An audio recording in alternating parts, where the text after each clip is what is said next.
Eu sinto que estou sempre tentando ser suficiente. Eu me pego pensando se eu sou interessante o suficiente para ele, se eu sou bonito o suficiente. Às vezes eu vejo ele olhando para outras mulheres e eu fico cheia de inseguranças, mesmo que ele nunca tenha feito nada concreto que me desse motivo. Olá, eu sou a Erika. Eu sou a Mari. E esse é mais um episódio do nosso podcast, o Lado B Psi, onde a gente fala um pouquinho sobre o lado B dos relacionamentos. Esperamos que vocês gostem. Você vai gostar. Eu sinto que estou sempre tentando ser suficiente. Eu me pego pensando se eu sou interessante o suficiente pra ele, se eu sou bonito o suficiente. O que é que tu pensa disso? O que é ser suficiente pra você? Porque dependendo de que ponto tá essa régua, será que esse suficiente é realista? Será que em algum momento você vai se ver como suficiente? Dependendo com o que exatamente você está se comparando? Eu acho que esse caso, diferente dos outros que a gente trouxe, dos outros vídeos, é que ele tá... É uma questão totalmente dela, né? Às vezes não vai... Tem conflitos ou comportamentos disfuncionais da outra parte. Mas esse aí é muito, muito uma questão de autoestima mesmo, né? Uma visão distorcida que ela tem. Então acho que o primeiro ponto seria realmente avaliar essa régua, né, do ser o suficiente, pra ver se ela tá dentro da realidade ou não. Do ser bonita na mesma questão, né? Se ela tem evidências ou não daquilo. E aqui a gente também entra muito, não sei se seria esse o caso, nesse aspecto de que eu quero ser a mais bonita.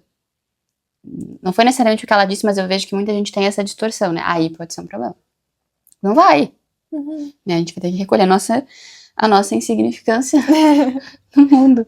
Sim, e essa questão de beleza, ela também é muito subjetiva.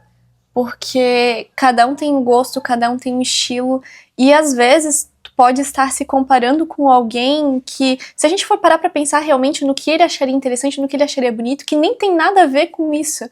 Porque, de fato, o que ele valoriza e admira tá em você.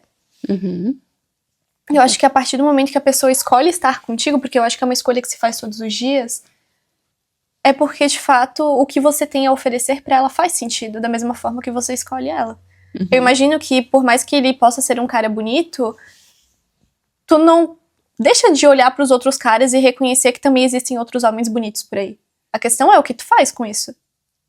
Que entra até na próxima parte, né? Exato. Dele olhar pra outras mulheres. Exato. Às vezes eu vejo ele olhando pra outras mulheres e eu fico cheia de inseguranças. Mesmo que ele nunca tenha feito nada concreto que me desse motivo. Tá.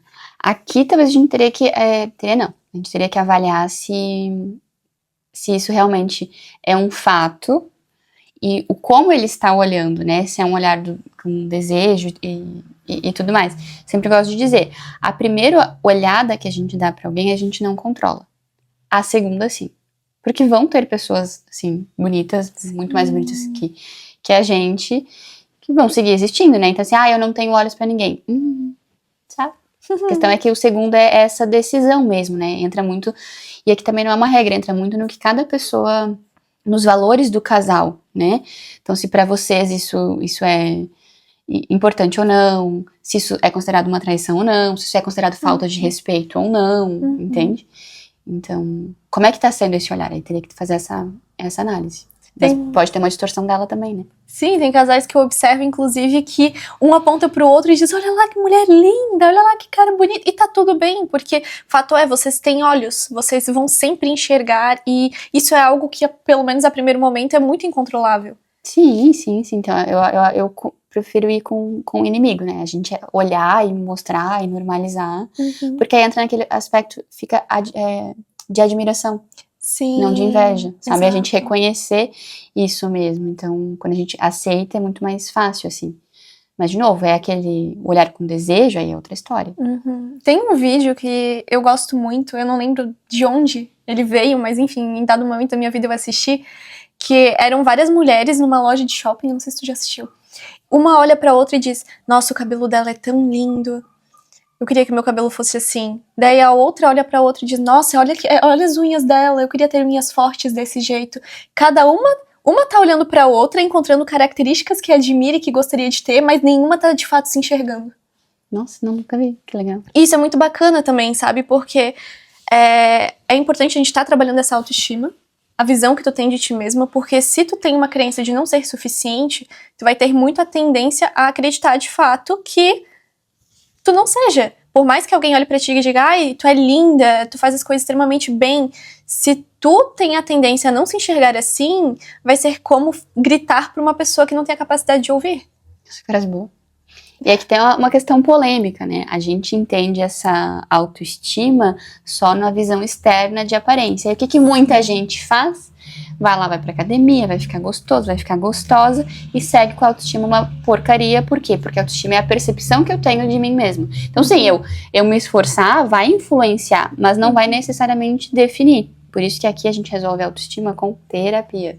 Sim. Eu não me sentir suficiente, não necessariamente eu ter o melhor corpo, ou eu tentar ser a mais bonita vai resolver. Por quê? Porque eu ver ele olhando pra outra pessoa, ainda que talvez não tenha esse desejo, vai me gerar essa insegurança. Né? Então é uma distorção realmente da pessoa, né? Tem pessoas que passam a vida incessantemente, algumas não é por esse motivo, mas tem algumas, de fato, que passam a vida incessantemente atrás de procedimentos que não param de tentar mudar, de tentar melhorar algo em si, porque elas simplesmente não conseguem se olhar e se gostar, mas não tem nada a ver com o externo, tem a ver com o interno. Exatamente, então tem muita aquela, a minha melhor versão, acho que a galera acha válido e necessário a gente buscar, não vejo necessariamente como um problema ter os procedimentos estéticos, mas tem gente que perde a mão, sabe, porque realmente não tem uma base, né, consolidada sobre a visão que tem de si mesmo, e aí também iria naquela percepção do eu não ser suficiente, às vezes não vai, né, tá tudo bem, não necessariamente precisa preencher todos os requisitos. É o ideal, mas a gente é falho, né? Então a gente também entrar nesse processo em alguns contextos de aceitação também é muito importante. Sim, e fato não é porque você sente que isso seja uma realidade, tu pode se sentir insuficiente porque isso é uma crença tua. Só que o outro, dentro da realidade dele, da visão dele, tu é sim suficiente, tu pode sim ser suficiente, por isso ele está escolhendo dia após dia estar contigo, e não com a outra pessoa. Perfeito. E uma coisa importante, né, tu trouxe aqui, ó, a evidência, mesmo ele nunca tendo feito algo concreto que me desse motivo. Quais evidências tu tem que reforçam que tu não é bonita ou boa o suficiente? Realmente, é mais uma distorção dela, né, não que a pessoa, que tem gente que sim, que vai fazer com que o outro se sinta dessa forma, né, que vai ter comportamentos disfuncionais e tudo mais. Mas por esse recorte não parece o caso. Sim, então busque evidências contrárias a essa visão que tu tem, comportamentos que te ajudem a se perceber mais. Esse tipo de atitude é o que tá dentro do teu controle que tu pode fazer por ti mesmo, inclusive na terapia. E esse tem um exemplo muito interessante, eu lembro que acontecia comigo. Eu tinha um olhar muito direcionado pra ver essa falta também. E eu lembro que a minha psicóloga, a gente fazia esse treinamento, sabe? Não, então quando acontecer isso, tu não vai olhar pra isso, tu vai focar no outro, sabe? E gera, né, extremo sofrimento. Então, é realmente muito uma distorção dela, assim, mas que é totalmente possível de corrigir, de melhorar. Tem uma estratégia bem simples que às vezes eu passo, que é um diário de autoelogio. De listar no final do dia 3 coisas pelas quais tu se elogia, que tu se reconhece. Muito interessante. Porque às vezes realmente a gente só olha pra falta. Mas a gente daí, tá treinado, né? Exato. Mas como tu treina pra falta, tu também pode treinar pro que tem de bom. E quando começa a se reconhecer, tu vai se fortalecendo e não se sente mais tão inseguro. Vai virando um ciclo vicioso, mas num aspecto positivo, né? Exatamente. Não é como se tu fosse se tornar depois uma pessoa arrogante que vai pisar nos outros. Não é nada disso. Perfeito. Ok? Isso. Muito bem, como sempre, a gente espera que você tenha gostado. Te vejo no próximo episódio. Até mais!